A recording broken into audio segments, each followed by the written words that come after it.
Simula nang mabuntis si Bella ng vampira. Nangayayat siya, biglang gumalaw ang bata at napakurba siya. Mabuti at tagumpay na naisilang ang bata. Pero si Bella ay mamatay na. Para mabuhay, kinagat ni Edward si Bella para gumaling siya gamit ang venom. Susubukan nilang gawin siyang vampira, para mabalik ang buhay niya. Pero walang milagro. Hanggang kinabukasan, pinaliguan nila si Bella, naghanda ng magpaalam sa kanya. Sa oras na iyon dumating ang milagro. Nagkaroon ng pagbabago ang katawan.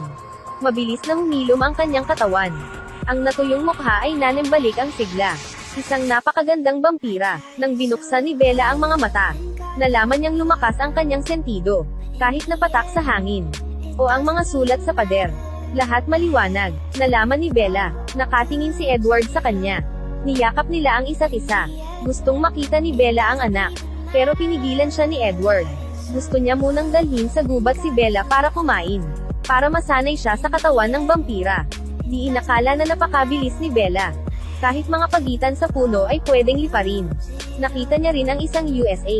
Huhulihin niya na sana, kaso naamoy ni Bella ang tao. Dahil sa di kalayuan may taong nasugatan. Hindi makontrol ni Bella ang sarili. Nil-iPad niya ito. Malapit na sana siya sa tao. Pinigilan siya ni Edward. Sa huli tumalon na lang si Bella. Di inakala ni Edward na mapipigilan ni Bella ang sarili. Ito rin ang dahilan bakit di niya muna pinakita kay Bella ang anak. Pag-uwi ay nakita na ni Bella sa wakas ang anak. Pero ang di niya inakala, 2 araw pa lang ang anak. Pero ang laki niya ay parang ilang buwan na. May ngipin na rin ito. May kakayahan din ang bata.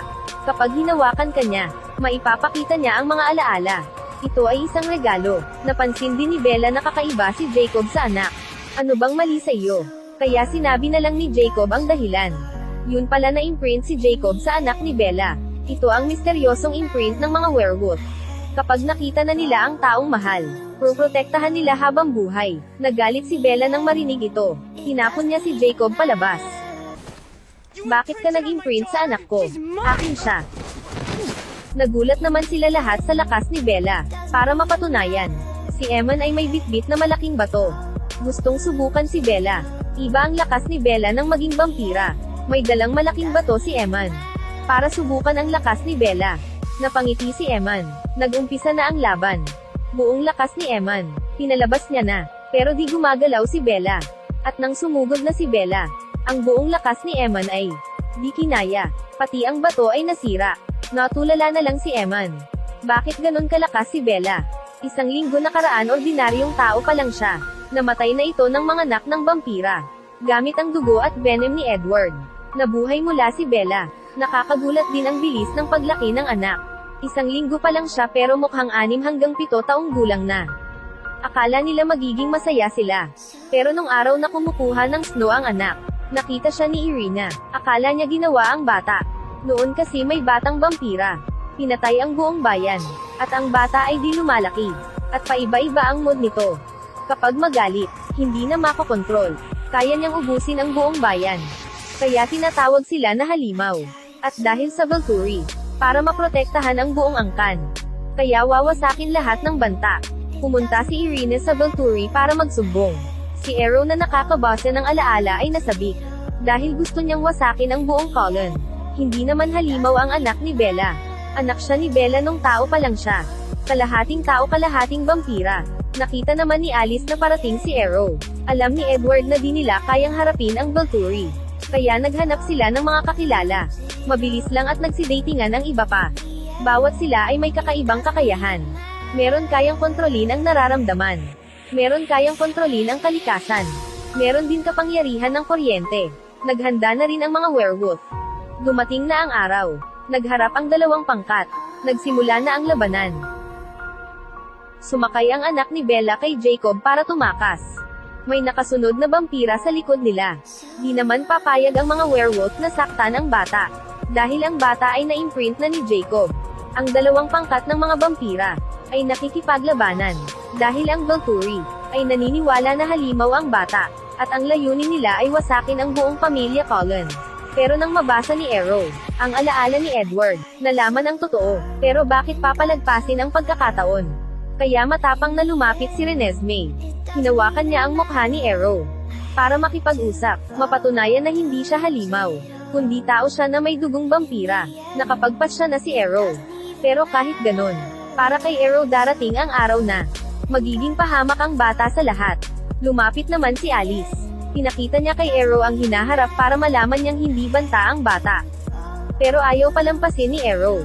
Kaya sinabi ni Alice kay Jacob, na tumakas na sila ni Renesmee. Pagkatapos sinipa ni Alice si Arrow.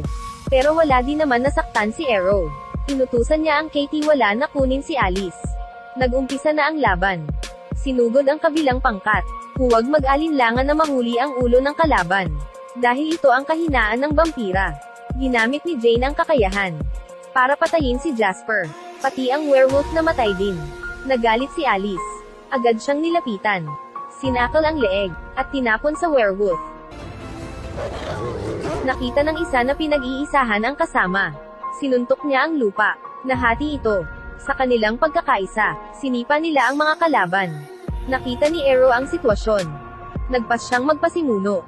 Si Edward naman ay papalapit sa kanya. Si Bella ganon din. Nakontrol siya ni Edward, dahil sa pagkakaisa ng mag-asawa. Sinipa siya ni Edward, at tinapakan siya. Ginamit ni Bella ang buong lakas para maputol ang ulo ni Arrow, saka sinunog. Bumalik si Arrow sa kasalukuyan. Yun pala di pa nagsisimula ang laban. Nakita niya kanina ang mangyayari. Kung lalaban si Arrow, matatalo lang siya. Pero nag-aalala pa rin siya. Baka maging banta si Renesmee sa kanila. Biglang may 2 taong dumating. Sila pala ay ipinatawag ni Alice. Ang lalaking ito ay kalahating tao kalahating vampira rin. Pero maayos naman siya, 150 taon na rin siya. Dahil dito, hindi magiging banta ang mga kalahating tao kalahating vampira. Ngayon may halimbawa na, kaya di na tinuloy ni Arrow ang laban. Dinala ang kampan para umalis na. Nanembalik na sa payapa. Nakita rin ni Alice. Magiging masaya ang buong pamilya ni Bella. Ito na ang pinakamagandang finale. Ako si Vision. I-like nyo ito kung gusto.